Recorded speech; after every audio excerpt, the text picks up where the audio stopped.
Well, here we are, finally arrived at the last Sunday in April, which I don't know about for you, but to me seems like maybe like the longest month of my entire life. So I just think we ought to just congratulate ourselves. We just need to take a moment and why don't you reach around and give yourself a pat on the back? Or better yet, let's wrap our arms around ourselves and give ourselves a big squeeze. Mm. And because we know that it's all energy, we can think of our beloveds and give them a big squeeze while we're at it too. Hmm. Life is really strange right now, right? Everybody really needs a hug. I think life is a lot. Um, I don't think 99% of us have ever experienced anything like this. We've really had to let go of our normal ways of living and really very quickly adapt to some new routines. And I know for many, me included, it's been a real challenge. Now, some of those challenges are kind of funny and some aren't. I'm thinking about all those Facebook posts I've seen recently of dogs barking in the background and kids running up to the camera saying they need to go potty. And then there's all those ones where, somebody gets up from their chair and they're not wearing pants. I don't know about you, but I always make sure I'm wearing pants now when I get up to leave my chair on a Zoom meeting. And as funny as some of that is, and as exciting some of this change is, it's a lot of change in a short period of time, and it can be kind of tiring. And so that's why we need to make sure that we take those deep breaths and give ourselves lots of hugs during this time. Because really, with all this change, life isn't returning to normal quite as fast as we had hoped, is it? We're still in that period of waiting to see how this is all going to play out. And I think that we became so conditioned in our former life um, to that rapid fire pace at which we were living and having the technology and the resources to make those changes happen so quickly that now having to wait for the technology and the resources to be developed so that we can regain some semblance of control over our lives can feel kind of painful, can it? I know that many of us are experiencing that pain and we're asking why? Why is this happening? Why is this happening to me? Why is this happening now? Why do I have to stay inside? Why can't I see my family? Why do I have to wear a hot, steamy mask when I go to the grocery store and wash my hands so much? We can get stuck in that why. But this week, Time Magazine published a small section that was written by a professor of New Testament and early Christianity at the University of St. Andrews, who said, "No doubt some will tell us why God is doing this. A punishment, a warning. Perhaps the biblical tradition we really need to turn to is lament. Lament is what happens when people ask why and don't get an answer. It's where we go when we move beyond our self centered worry about our failings and look at the suffering in the world. In the Bible, God also laments. The Spirit groans, Jesus weeps, God grieves for his world. It is no part of the Christian vocation to be able to explain what's happening and why. In fact, it is part of the Christian vocation not to be able to explain and to lament instead. As the Spirit laments within us, so we become small shrines where the presence and healing love of God can dwell. And out of that can emerge new possibilities, new acts of kindness, new scientific understanding, and new hope. I loved that. New possibilities, new acts of kindness, new hope. So, our theme this month of April has been new beginnings. And Reverend Leah and Reverend Barb and I have been talking with you about all month about how new beginnings are often disguised as painful endings. We've talked about this being a time of living in the quiet and the solitude of the cocoon as we morph from caterpillars to butterflies. That this is a time when the script for the life ahead of us is unwritten. And we've also given you homework every week. We've encouraged you to let yourself sit calmly in the midst of this time of stillness so that you may be transformed, your life may be transformed into the good that you desire. We've encouraged you to leave the zone of the known and step into the void of the unknown in order to write a new script and hold a vision for your new life ahead. Now, when I look at the homework that we've given, I wonder if any of you are finding it hard to do everything that we've been asking of you. Maybe you're still lamenting, and rightly so. Maybe you're still asking why me, why now? Maybe you're questioning what purpose this existence could possibly bring to our lives that would make them better. Now, there's no right or wrong place to be in any of this. We are where we are, and I just want to reassure you that we are all right where we are supposed to be in this very moment. We're here to live our divine purpose right here, right now, in this time. Clarissa Pinkola Estes, who wrote the book Women Who Run with the Wolves, says to us, my friends, do not lose heart. We were made for these times. I urge you, ask you, gentle you, to please not spend your spirit dry by bewailing these difficult times. Especially do not lose hope, most particularly because the fact is that we are made for these times. Yes, for years we have been learning, practicing, been in training for, and just waiting to meet on this exact plane of engagement. But what is our divine purpose anyway? Now, Sonia Byrne, who's the executive director of Centers for Spiritual Living, says that when she hears people ask this question, she pictures them running around and looking under cushions and under chairs and under their cars for their undiscovered life purpose, as if it's a thing that they don't know about or have not realized yet. But some of us have been going along in life thinking we were following our life purpose, and now maybe it feels like it's hit a roadblock, or maybe even been turned on its head and it no longer fits the vision of our life going forward. We have confused our life purpose with our life's work. We think that because we can't go to a place of work or work at the career or job that we have spent so much time building and growing, that we're not fulfilling our life's purpose right now. And this causes us maybe some pain, some anxiety, and some stress. And I don't know about you, but I'm not a big fan of pain, anxiety, and stress.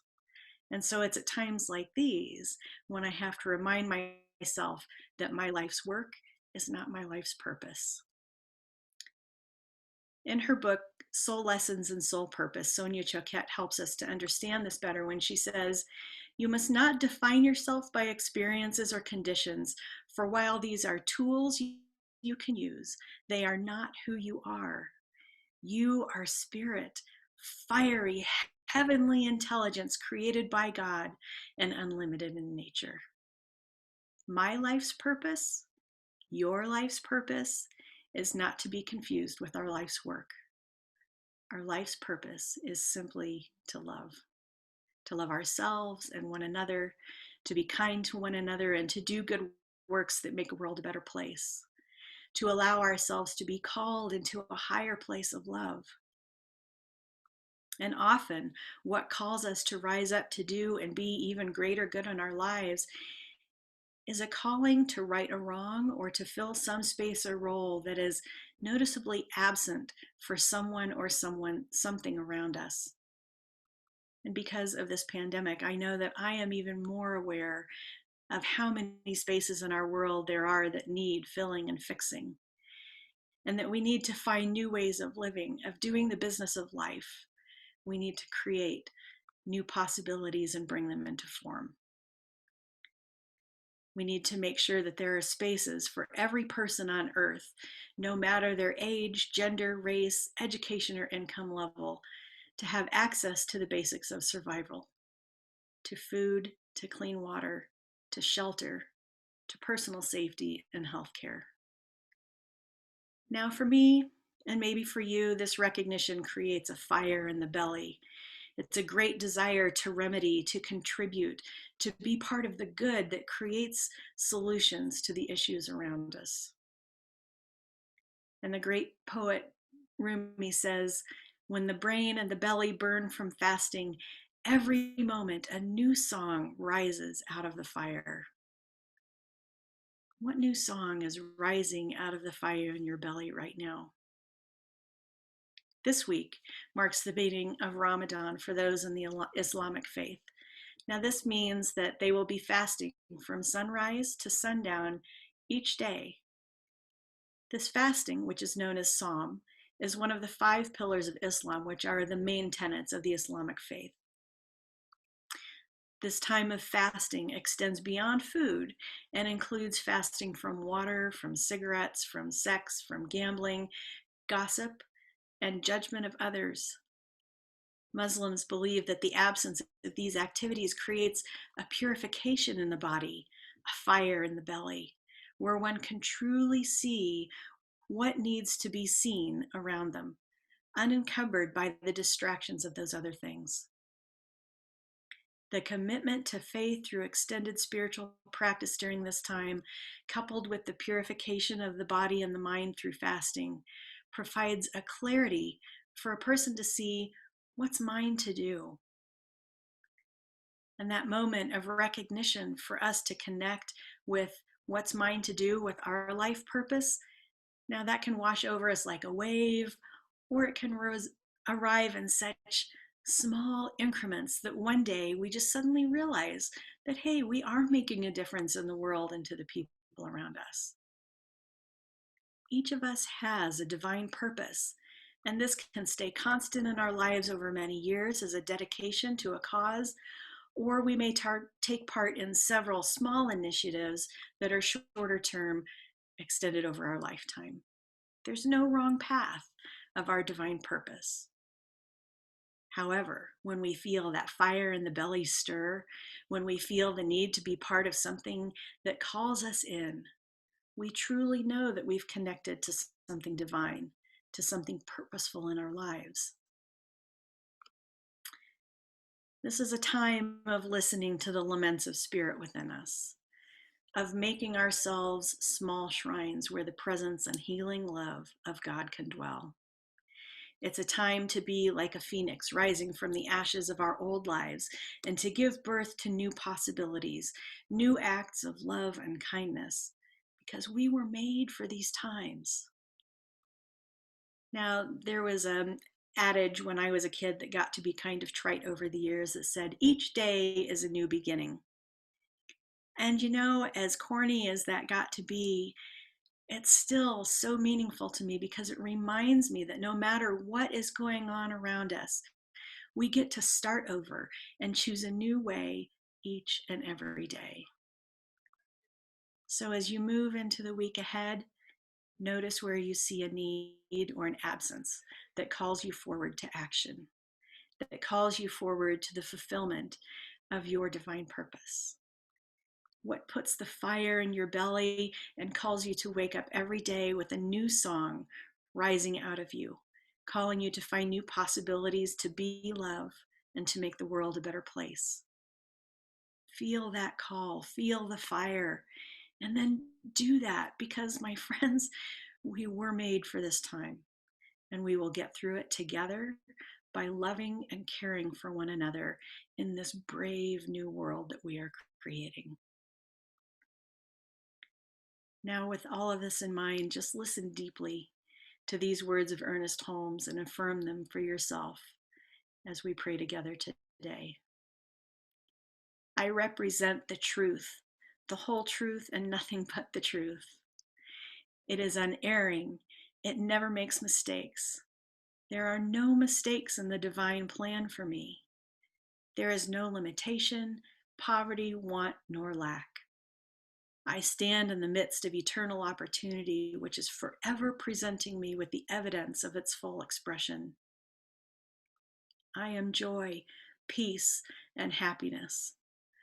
I am the spirit of joy within me. I am the spirit of peace within me, of poise and of power. I am the spirit of happiness within me. I radiate life. I am life because I know that there is one life, and that life is my life now. And so it is. Amen. Heather, Thank you so much. And thank you, Jenny, for such a heartfelt message. That was just beautiful. So we're moving now into our time of offering and our gifts. And so I just want to remind you that if you're on Facebook, our link is on our giving page in the comments. And if you're on Zoom, the link is in the chat area. So our tech folks will be putting those in for you. Or you can simply go to our website at www.newthoughtnoco.org. So I'm just going to state our affirmation, and if you know it, you can state it out loud along with me.